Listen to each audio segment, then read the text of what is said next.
Hello and welcome to the Bohemican Podcast. I'm your host, Pete Coleman.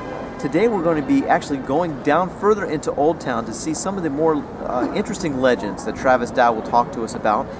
Some involving the executions of the 27 noblemen following the Battle of Bila Hora in 1620. That kind of kick-started the 30 Years' War.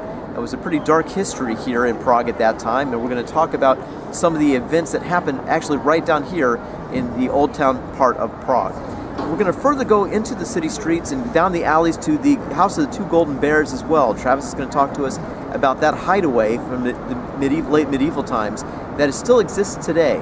And we're going to talk about a little bit more of the legends that kind of permeate through the city streets here in Prague. So stay with us. We have a great show on tap. Let's go to Travis Dow.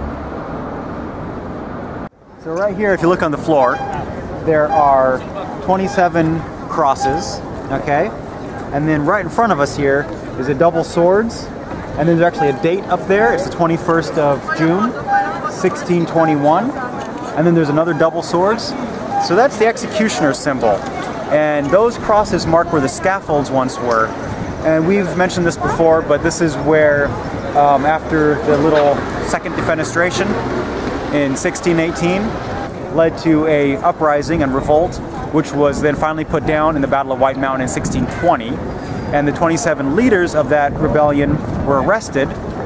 And underground here, underneath the clock tower, so again, we just took you from the astronomical clock. We're around the corner. This is the clock tower. Underneath there, which used to be the street level, like I've mentioned, is now underground rooms, which at that time in the 17th century and before were used as torture chambers.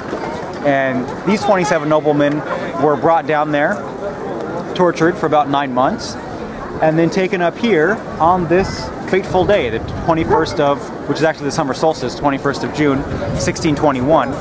And they had the scaffold set up, and around 5 in the morning they shut the city gates and surrounded the Old Town Square with Austro-Hungarian soldiers, you know, the Habsburg Empire.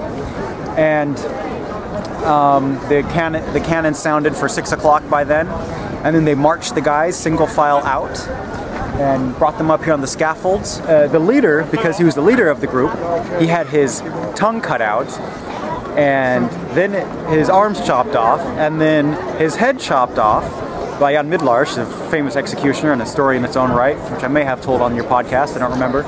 But and then when his head was off, they nailed his tongue to his head. And then the other leaders, his sort of lieutenants, had their arms cut off because they acted, you know, against the government, and then were beheaded. And then an additional, I forget the exact number, some 12 or 20 or so were beheaded, and the leaders. And then the other ones that, okay, they still deserved to die but not have their blood spilt, were hung, or hanged actually, technically, by the scaffolds. And then the last guy, the 27th, he wasn't nobility, and he was just kind of along for the ride, and he was more of a secretary, and he pleaded for his life, saying, you know, I wasn't really an actor, I wasn't in charge of anything, I was just at the wrong place at the wrong time.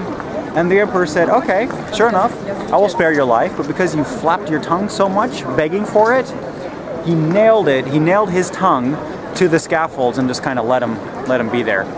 So good times. That is not the end of the story. After that, they gathered up the heads of the top dozen or so, 10 or 12 leaders, and put them in cages. I believe it was the top 10, and put them in cages and hung them from the Charles Bridge in these little, you know, head-sized cages, and left them there for 10 years.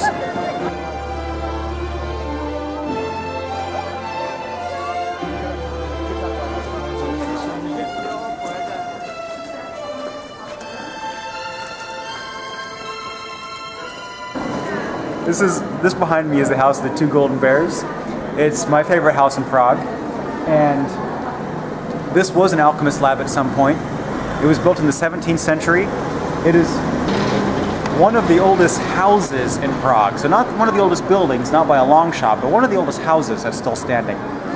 And now if you look closely up at there, you'll see there's two bears, and the left one is older and bigger than the right one. And then facing the two bears are two knights. And again, the left one is kind of young, and the right one is kind of, well, he's got a older withering branch, and that's thought to represent the cycle of life, the two nights. And the two bears were facing north, and those two bears are actually Ursa Major and Ursa Minor, the Big and Little Dipper, but in Latin it's Big and Little Bear. And there's all kinds of other little symbols hidden throughout the building. So the reason they're called the two golden bears is if you have a picture with flash and you take a picture with flash of them, you'll see that they actually magically turn gold.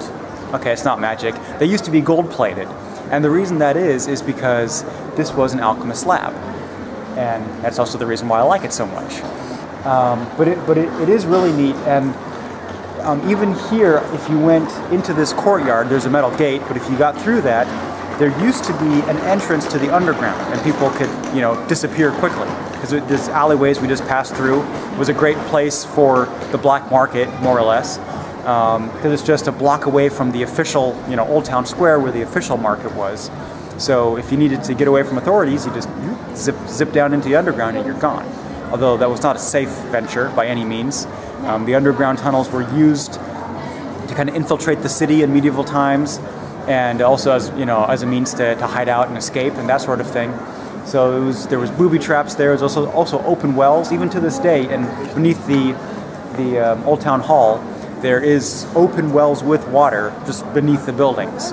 So if you went down there in a hurry without any proper lighting or that sort of thing, it could be a death trap pretty quickly and pretty easily. One of the interesting things I find about Prague is that, again, we mentioned this before, but it's not all excavated, so you never really know what you're walking over. There could be several unmarked graves down there for all we know, and actually probably are. So, yeah, interesting. We want to thank you for joining us tonight on the Bohemican Podcast. There'll be more episodes coming up shortly. If you want more information on being here in the Czech Republic from the viewpoint of two American expats, feel free to go to iTunes to download our free audio podcast, or you can go to the bohemican.com website and get all information that you need here before you maybe travel to Prague. We're happy we can help you out. Until next time, for Travis Dow, I'm Pete Coleman, saying Naskladana.